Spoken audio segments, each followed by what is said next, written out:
আসসালামু আলাইকুম। এখন শুনবেন সংবাদ শিরোনাম। শেষ হচ্ছে না তেলের জন্য পাম্পে পাম্পে অপেক্ষার প্রহর, তদারকিতে কর্মকর্তা নিয়োগ, ডিপোতে বিজিবি মোতায়েন। আমদানির অর্থের জন্য আইএমএফ, বিশ্বব্যাংক, এডিবি, আইডিবির সঙ্গে যোগাযোগ, বাজেটে জ্বালানি নীতি নিয়ে নতুনত্বের কথা জানালেন উপদেষ্টা। টাঙ্গাইলের কালিহাতীতে ট্রেনে কাটা পড়ে নিহত 5 জনের দাফন সম্পন্ন। ঈদে সড়ক নৌ রেলপথে একের পর এক দুর্ঘটনায় বিষাদের ছায়া। মধ্যপ্রাচ্যে যুদ্ধ পরিস্থিতির 1 মাসেও থামেনি ভয়াবহতা। প্রথমবার যোগ দিল হুতি গোষ্ঠী। রণক্ষেত্রে মার্কিন ক্ষতির পরিমাণ $3 বিলিয়ন। এতক্ষণ শুনছিলেন সংবাদ শিরোনাম। এখন শুনবেন বিস্তারিত। জ্বালানি ব্যবস্থাপনা কার্যক্রম তদারকি ও সমন্বয়ের লক্ষ্যে দেশের প্রত্যেক পেট্রোল পাম্পে একজন করে কর্মকর্তা নিয়োগের সিদ্ধান্ত নিয়েছে সরকার। বিদ্যুৎ, জ্বালানি ও খনিজ সম্পদ মন্ত্রণালয়ের এক সংবাদ বিজ্ঞপ্তিতে এই তথ্য জানানো হয়। তাছাড়া তেল সরবরাহ নিশ্চিতে সারা দেশের 19টি ডিপোতে বিজিবি মোতায়েন করা হয়েছে। রাজধানীতে আজও কাটেনি চালক ও যানবাহন মালিকদের ভোগান্তি। সকাল থেকে বেশিরভাগ ফিলিং স্টেশনেই সরবরাহ বন্ধ ছিল। সকাল 9টার পর ডিপো থেকে তেল আসতে শুরু করলে আবারও চালু হয় বিক্রি। তবে মজুদ শেষ হলেই বন্ধ হয়ে যাচ্ছে সরবরাহ।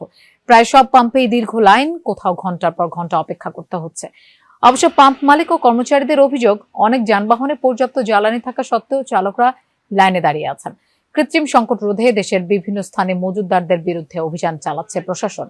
চট্টগ্রাম, মৌলভীবাজার সহ সারা দেশে অভিযান চালিয়ে বিপুল পরিমাণ ডিজেল, অকটেল, মোবিল ও এলপিজি গ্যাস জব্দ সহ জরিমানা করা হয়েছে। বিজিবি প্রতিনিধি আমরা আসলে দেখিনি। সকাল থেকে আমরা খুলনার যে দৌলতপুরে 3টি ডিপো রয়েছে, পদ্মা, মেঘনা, যমুনা, এর ভিতর মেঘনা, এবং এখন আছি আমরা পদ্মাতে। সেখানে আমরা বিজিবির কোনো সদস্য দেখিনি। তবে সেনাবাহিনী টহল দিয়েছে, পুলিশ টহল দিয়েছে বলে যারা সংশ্লিষ্ট রয়েছে তারা আমাদেরকে জানিয়েছে। কিছুদিনের মধ্যে জ্বালানি তেলের সরবরাহ বাড়বে, তবে আমদানি ব্যয় নিয়ে চাপ কমবে না। দরকার হবে বাড়তি অর্থ, যার যোগানে বিদেশি সহযোগীদের দ্বারস্থ হচ্ছে সরকার। বাজেট সহায়তা নিয়ে আইএমএফ এর পাশাপাশি আলোচনা হয়েছে বিশ্বব্যাংক, এডিবি ও আইডিবির সাথে। প্রধানমন্ত্রীর অর্থ উপদেষ্টা জানালেন, মূল্যস্ফীতি না বাড়াতেই আপৎকালীন এই কৌশল, যার বিস্তারিত থাকবে আগামী বাজেটে।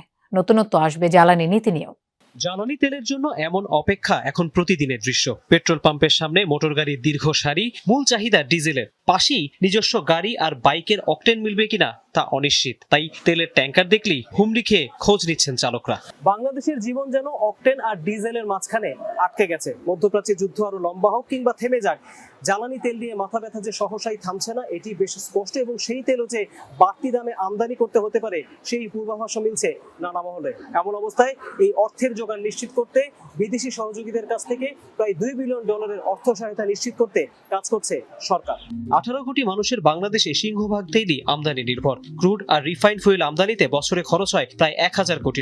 গবেষণা সংস্থা জিরো কার্বন অ্যানালিটিক্স জেটসিএ বলছে, মার্চে বাংলাদেশ 2,93,000 টন ডিজেল আমদানির পরিকল্পনা করলেও এখন পর্যন্ত বাতিল হয়েছে 60,000 টনের অর্ডার। মধ্যপ্রাচ্য সংকট চললে বার্ষিক জ্বালানি আমদানি ব্যয় প্রায় $500 কোটি বাড়তে পারে, যা 2025 সালের তুলনায় 40% বেশি।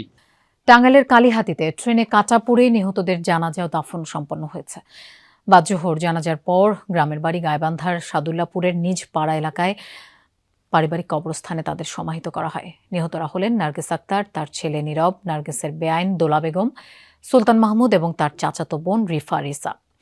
তাদের মৃত্যুতে এলাকায় নেমে এসেছে শোকের ছায়া। নিহতদের বাড়িতে চলছে শোকের মাতম। গতরাতে ঈদের ছুটি শেষে বাসে ঢাকা ফিরছিলেন তারা। টাঙ্গাইলের ধলাটাঙ্গর এলাকায় পৌঁছলে বাসের তেল শেষ হয়ে যায়। এ সময় বাস থেকে নেমে ঢাকা টাঙ্গাইল যমুনা সেতু মহাসড়কের পাশে রেল লাইনে বসেন তারা। এরই মধ্যে সিরাজগঞ্জ এক্সপ্রেস ট্রেন ওই এলাকা অতিক্রম করে। কিছু বুঝে ওঠার আগে ট্রেনে কাটা পড়েন 5 জন। নতুন শাড়িটা হাতে দেওয়ার পর মায়ের চওড়া হাসিটা দেখা হয়নি ছেলের। অনাগত সন্তানকে বাঁচাতে নিজের জীবনটাই চলে গেল। বিয়ের পর অন্তি সৌম্যের সংসারটা সাজানো হলো না আর। রাজবাড়ির দৌলতদিয়ায় পদ্মায় ডুবে যাওয়া বাসে মাকে বাঁচাতে না পারা ছোট্ট শিশুর আহাজারি কাঁদিয়েছে সকলকে। এসব দুর্ঘটনার চিত্র এবারের ঈদের আনন্দকে কেবলই বিষাদে পরিণত করেছে। অথচ হাহাকার আর্তনাদ ছাড়াও ঈদটা হতে পারত স্বস্তির। দুর্ঘটনা ছাড়া স্বস্তির ঈদযাত্রা কেবলই প্রত্যাশা থেকে গেল সবার। কবে মিলবে দুর্ঘটনা ছাড়া একটা নির্মল ঈদ? একটা পুতুল নিয়ে এসেছি ঘরে। মাস 3 আগে অন্তিকে ঘরে তোলার পর বলেছিলেন সৌম্য। সেই পুতুলের নিথর দেহ নিয়ে বাড়ি ফিরলেন সৌম্য। সাথে নিজেও অনন্তকালের যাত্রী। পানি নিয়ে যাদের ভয় ছিল অসীম, তাদের জীবনের যবনিকা সেই জলের বুকে। তুখুর বিতর্ক করা আহনাফ রাইয়ানের অবশ্য জল ভীতি ছিল না, নদীর সাথে সখ্যতার চিরদিনের। ফেসবুকে শেষ প্রোফাইল ছবিটা অন্তত তাই বলে। কিন্তু কে জানতো মমতা বই মাকে নিয়ে তার জীবনের অন্তিম যাত্রা লিখে দেবে প্রমত্তা নদী। হাসিমাখা মায়ের মুখটা দেখতে দেখতে হঠাৎ দুর্ঘটনা। কে জানতো এ দেখাই শেষ। পদ্মায় বাস ডুবির সময় নিজেকে কোনোভাবে সামলে উঠলেও মা যেন কোথায় হারিয়ে গেল চিরতরে। এক দুর্ঘটনায় ঝরে গেল তরতাজা ২৬ প্রাণ। মায়ের শাড়ি, বোনের লাল জামা আর আব্বার পাঞ্জাবিটা নিয়ে যখন বাড়ির পথে, তখন বাড়ি যাওয়ার খুব তাড়া, তাই ঝুঁকি নিয়েই উঠতে হবে লঞ্চে। অসতর্কতায় ঘটল দুর্ঘটনা। লঞ্চের চাপে পিষ্ট সোহেল ফকির অনাগত সন্তান আর স্ত্রীকে বাঁচাতে পারলেও পারেননি বাবাকে। নতুন জামায় লেগে থাকা রক্তের দাগে নিথর দেহে ৩ শিশু, খাদিজা, মরিয়ম আর সাইদা। ঈদের পরদিনই কুমিল্লার ট্রেন দুর্ঘটনায় ১২ পরিবারের আনন্দ হয়ে ওঠে বিষাদময়।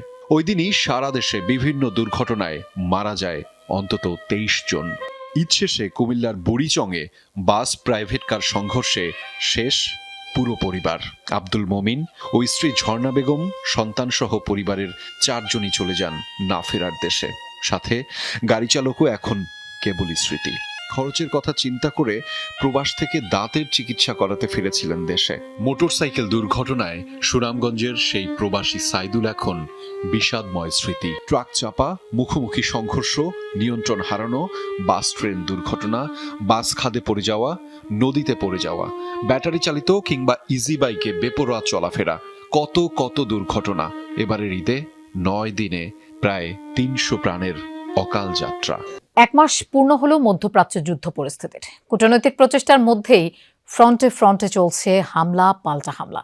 সৌদি আরবের মার্কিন ঘাঁটিতে ইরানের হামলায় আহত হয়েছে ১২ সেনা, ক্ষতিগ্রস্ত কয়েকটি রিফুয়েলিং এয়ারক্রাফট। যুক্তরাষ্ট্র ইসরায়েলের যৌথ অভিযানের টার্গেট হয়েছে ইরানের পরমাণু স্থাপনা, ইস্পাত কারখানা ও পানি গবেষণা কেন্দ্র। উত্তপ্ত লেবাননও। দক্ষিণাঞ্চলীয় সীমান্তে ইসরায়েলি সেনাদের লক্ষ্য করে ২৪ ঘণ্টায় ৮২ দফায় অভিযান চালিয়েছে হিজবুল্লাহ। ধ্বংস করেছে ২টি মার্কাভা ট্যাঙ্ক। ইসরায়েলকে লক্ষ্য করে ঝাঁকে ঝাঁকে মিসাইল ছুড়েছে ইরান। মূল টার্গেট তেল আবিব ও পূর্বাঞ্চল। আঘাত এনেছে ক্লাস্টার মিসাইলও। রাজধানীর জনবহুল এলাকায় ক্ষেপণাস্ত্র হামলায় প্রাণ হারিয়েছে ১ জন, আহত আরও ৪ জন।